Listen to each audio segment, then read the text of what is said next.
Assalamualaikum warahmatullahi wabarakatuh. Kami dari kelompok 4 ingin mempresentasikan studi case yang berjudul Persaingan Berujung Pelanggaran Iklan. Next.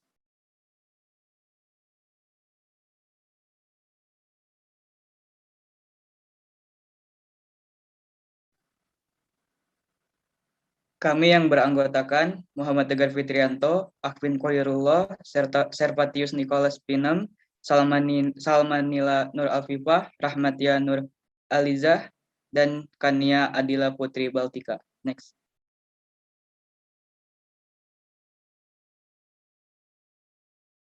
Untuk topik pembahasan pada presentasi kali ini, yang pertama situation analysis, yang kedua problem analysis, yang ketiga decision analysis, dan yang terakhir potential problem analysis. Next.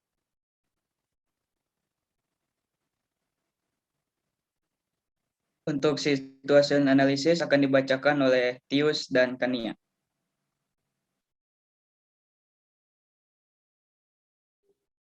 Baik, untuk pembahasan yang pertama, ada situation analysis, yaitu data dan juga fakta dari study case.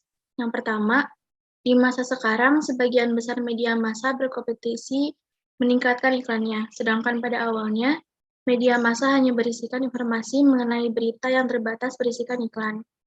Yang kedua, penggunaan media massa dinilai sangat efisien dan mudah dipahami karena karakteristik media massa seperti radio mempunyai potensi penyebaran yang sangat luas dalam waktu yang tidak terlalu lama.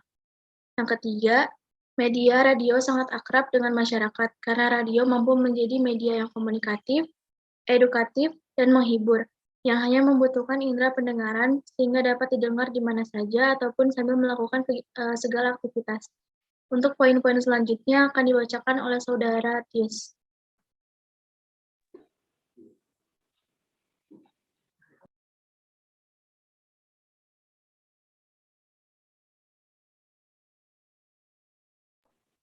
Poin yang keempat, menurut Stulberg, seperti yang dikutip oleh Prayuda 2004.2/184, mengatakan bahwa radio merupakan suatu media yang paling pribadi dan merupakan media yang jauh lebih besar dari hidup ini, karena layarnya otak sendiri.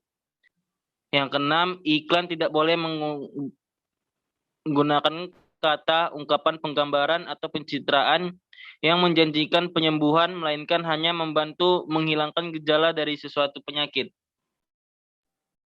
Oke, untuk selanjutnya problem analysis yang akan dibacakan oleh Tia dan Salma.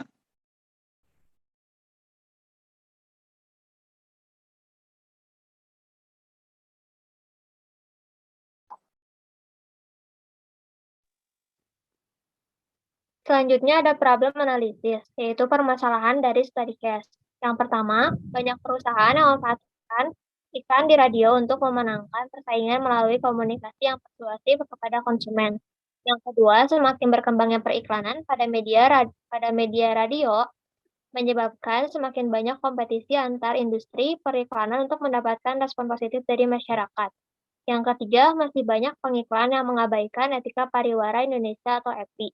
Yang keempat, kalangan produsen mulai agresif dalam membujuk konsumen. Selanjutnya akan disampaikan oleh Salma.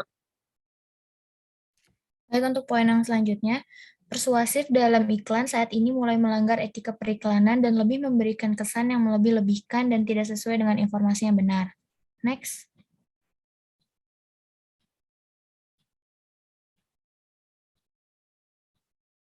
Lalu yang keenam, terdapat iklan obat herbal Moringo King di radio yang melanggar etika pariwara. Lalu yang terakhir, terdapat iklan sirup Nikisari yang menyatakan bahwa Nikisari sirup menyegarkan, rasa jeruk, vanila, framboz. Semua suka sirup Nikisari. Semua pilih sirup Nikisari. Bahannya murni, prosesnya alami. Nikisari sirupnya keluarga, semua suka sirup Nikisari. Dalam iklan sirup Nikisari tersebut juga melanggar etika periklanan dikarenakan dalam iklan tersebut menyatakan bahwa memiliki bahan yang murni. Kata ini bisa dimaknai bahwa keseluruhan bahan dari sirup adalah buah. Sedangkan tidak ada bukti yang menyatakan bahwa bahan dari sirup tersebut memang benar-benar murni dan bisa dipertanggungjawabkan kepada konsumen. Next.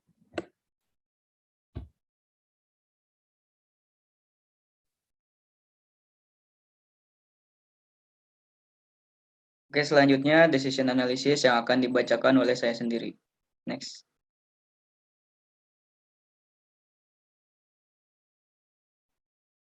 Untuk decision analysis, yang pertama, iklan harus memberikan informasi yang sebenarnya sesuai EPI.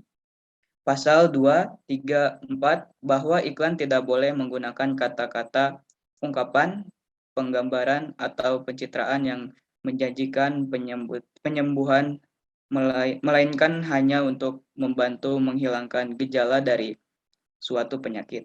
Yang kedua, penayangan iklan obat alternatif di radio tampaknya masih harus dicermati dan diperbaiki oleh para pengiklan agar tidak melanggar berbagai ketentuan yang mengatur tentang iklan, khususnya mengenai iklan obat-obatan.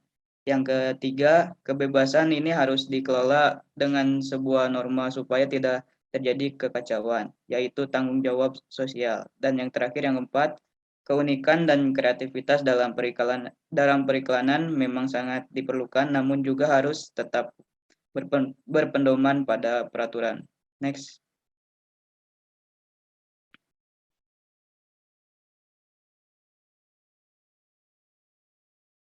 Untuk selanjutnya kesimpulan yang akan dibacakan oleh Akvin.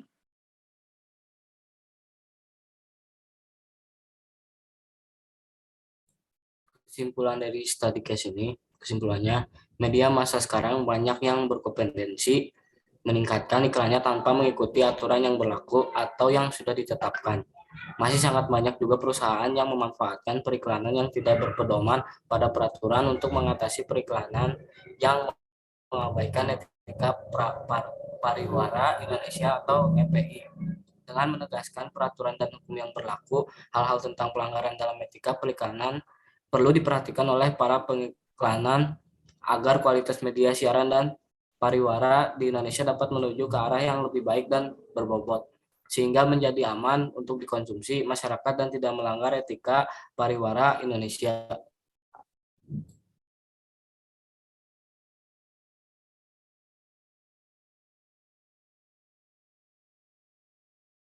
Sekian presentasi dari kelompok kami.